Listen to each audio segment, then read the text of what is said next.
নমস্কার বন্ধুরা, শিউলি রান্নাঘরে আবার একটা নতুন পর্ব দেখার জন্য আমন্ত্রণ রইল। আজকে আমি দুর্দান্ত স্বাদের চিকেন কষা আর তার সাথে থাকবে ফ্রাইড রাইস, দুটো রেসিপি আপনাদেরকে বানিয়ে দেখাবো। তার জন্য আমি এখানে চিকেন নিয়েছি, এইভাবে আলু কেটে নিয়েছি, আর ফ্রাইড রাইসের জন্য গাজর কুচি, ক্যাপসিকাম কুচি, মটর ছাড়িয়ে নিয়েছি। চালটা আমি আধ ঘন্টা আগে ভিজিয়ে রেখেছিলাম। এইবার মাংসের মধ্যে কিছু মশলা মাখিয়ে নেব। প্রথমে দিয়ে দিলাম এক টুকরো লেবু নিগড়ে এর মধ্যে দিয়ে দিলাম। দিয়ে দিলাম আদা রসুন বাটা।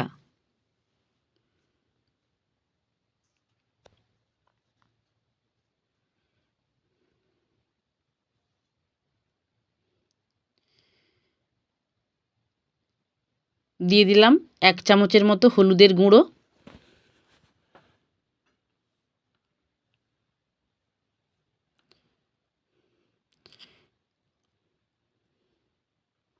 দু চামচ এখানে আমি হলুদের গুঁড়ো দিলাম। আর দিয়ে দিলাম নুন।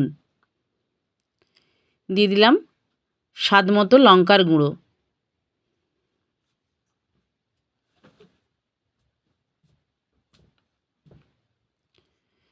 দিয়ে দিলাম সরিষার তেল। এইবার সব কিছু একসাথে ভালো করে হাতে করে মাখিয়ে নেব।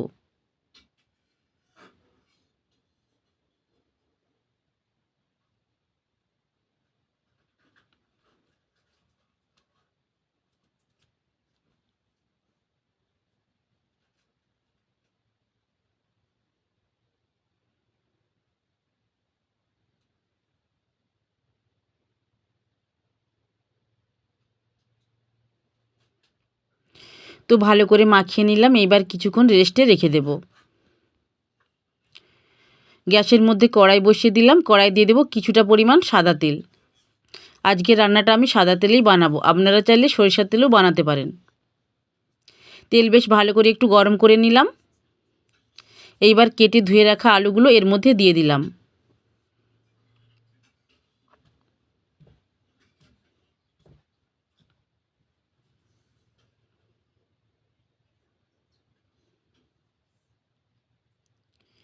দিয়ে দিলাম 1 চামচ নুন।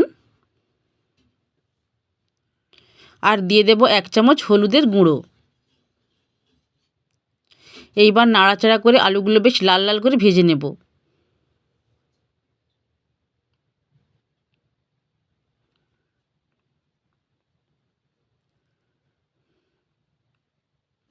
ঢাকা দিয়ে আলুগুলো ভেজে নিলাম।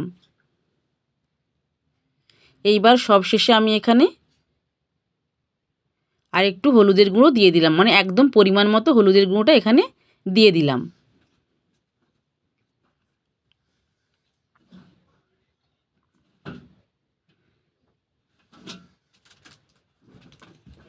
আলুগুলো বেশ লাল লাল করে ভেজে নিয়েছি। এইবার আলুগুলো তুলে নিলাম। এই একই তেলের মধ্যে দিয়ে দিলাম একটা তেজপাতা ছিঁড়ে দিলাম।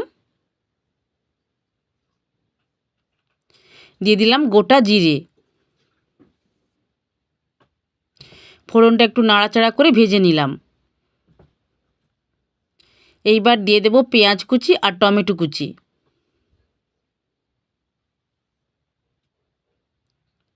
পেঁয়াজ আর টমেটো একটু ভেজে নেব।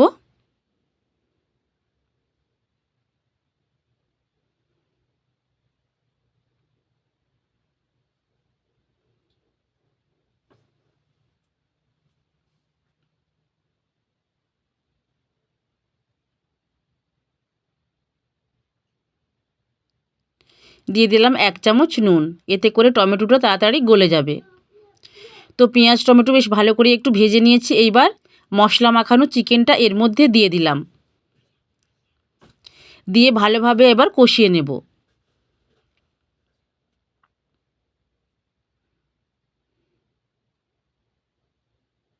বন্ধুরা, বাড়িতে একবার হলে এইভাবে বানিয়ে খেয়ে দেখবেন, দুর্দান্ত লাগবে খেতে একদম। চিকেন কষা আর ফ্রাইড রাইস একদম জমে যাবে। ঢাকা দিয়ে দিয়ে এইভাবে কষিয়ে নেব।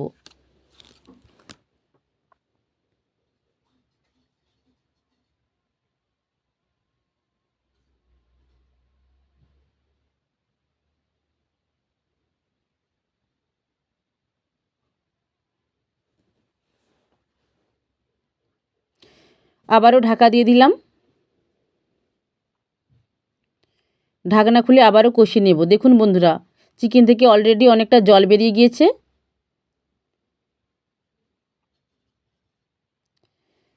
চিকেন প্রায় এখানে কষানো হয়েই এসেছে। এই অবস্থায় দিয়ে দেব ভেজে রাখা আলুগুলো। আলুগুলো দিয়ে আর একটু কষিয়ে নেব। চিকেন বেশ ভালো করে কষিয়ে নিয়েছি। এইবার সামান্য পরিমাণে একটু জল দিয়ে দেব। যেহেতু আজকে আমি চিকেন কষা বানাবো, তাই অল্প পরিমাণেই জলটা দেব। এইবার 2 থেকে 3 মিনিট একটু ভালোভাবে ফুটিয়ে নেব। দিয়ে দিলাম স্বাদ মতো নুন।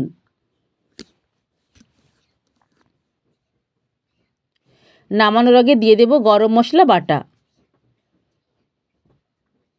এইবার নামিয়ে নিলাম। এইবার বানাবো ফ্রাইড রাইস। তার জন্য কড়াইয়ে পরিমাণ মতো জল দিয়ে দিলাম। জলটা বেশ ভালো করে এখানে গরম করে নিতে হবে। জলের মধ্যে 2টো তেজপাতা ছিঁড়ে দিয়ে দিলাম। দিয়ে দিলাম এলাচ, দারচিনি আর লবঙ্গ। ফ্রাইড রাইসের ভাতটা যাতে ঝরঝরে হয় তার জন্য দিয়ে দিলাম এখানে কিছুটা পরিমাণ সাদা তেল। বেশ ভালোভাবে একটু মিশিয়ে নিলাম।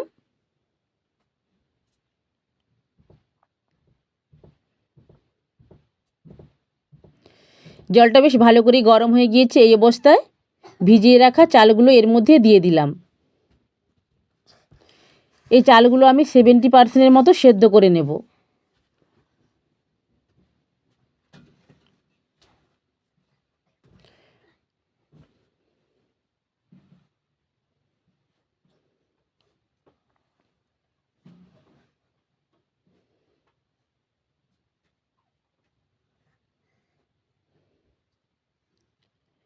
সেদ্ধ প্রায় হয়ে এসেছে। এইবার নামিয়ে নেব। আবারও গ্যাসের মধ্যে কড়াই বসিয়ে দিলাম। কড়াই দিয়ে দিলাম কিছুটা পরিমাণ সাদা তেল আর দিয়ে দিলাম 1 চামচ ঘি।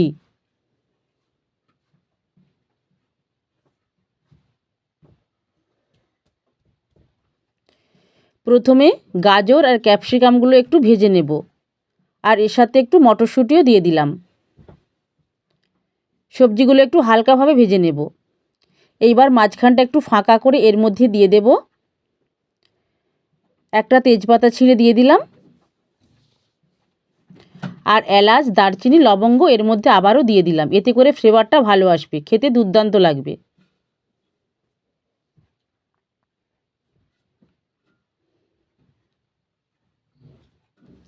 এইবার দিয়ে দিলাম কাজু কিশমিশ।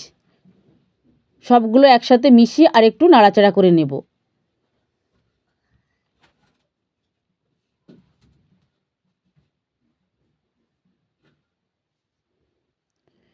তো সবজিগুলো তো হালকা ভেজে নিয়েছি। এইবার এর মধ্যে দিয়ে দিলাম সেদ্ধ করে রাখা চাল। চাল নয়, ভাতগুলো দিয়ে দিলাম। এবার হালকাভাবে একটু নাড়াচাড়া করে নেব।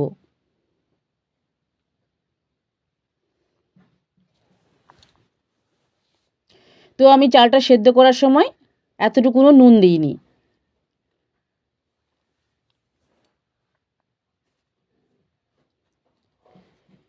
দিয়ে